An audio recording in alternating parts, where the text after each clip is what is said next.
بسم الله الرحمن الرحيم. تبارك الذي بيده الملك وهو على كل شيء قدير، الذي خلق الموت والحياة ليبلوكم أيكم أحسن عملا وهو العزيز الغفور، الذي خلق 7 سماوات طباقا ما ترى في خلق الرحمن من تفاوت فارجع البصر هل ترى من فطور، ثم ارجع البصر كرتين ينقلب إليك البصر خاسئا وهو حسير، ولقد زينا السماء الدنيا بمصابيح وجعلناها رجوما للشياطين وأعتدنا لهم عذاب السعير، وللذين كفروا بربهم عذاب جهنم وبئس المصير.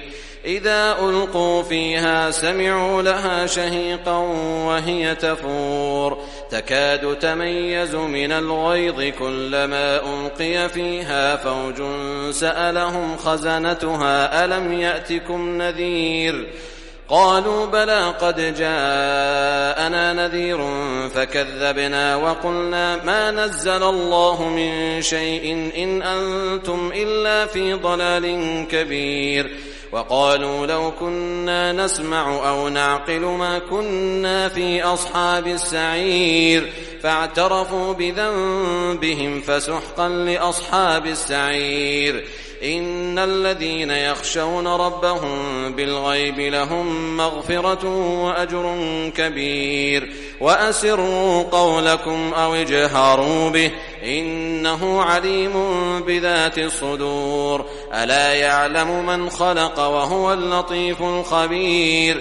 هو الذي جعل لكم الأرض ذلولا فامشوا في مناكبها وكلوا من رزقه وإليه النشور.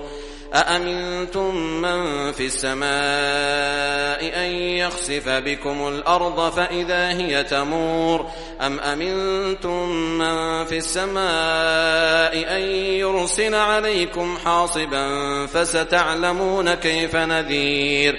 ولقد كذب الذين من قبلهم فكيف كان نكير.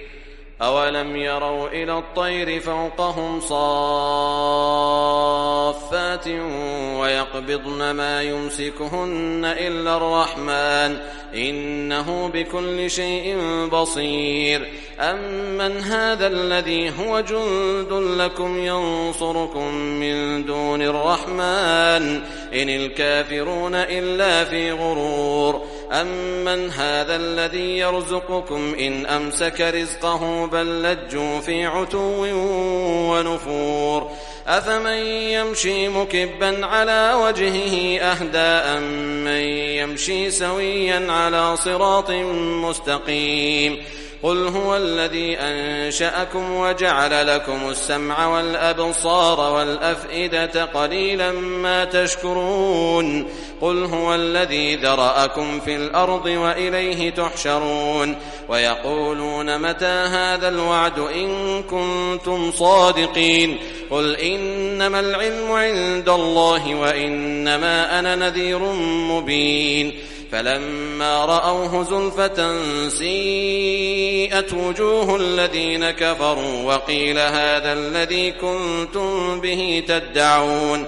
قل أرأيتم إن أهلكني الله ومن معي أو رحمنا فمن يجير الكافرين من عذاب أليم. قل هو الرحمن آمنا به وعليه توكلنا فستعلمون من هو في ضلال مبين. قل أرأيتم إن أصبح ماؤكم غورا فمن يأتيكم بماء معين.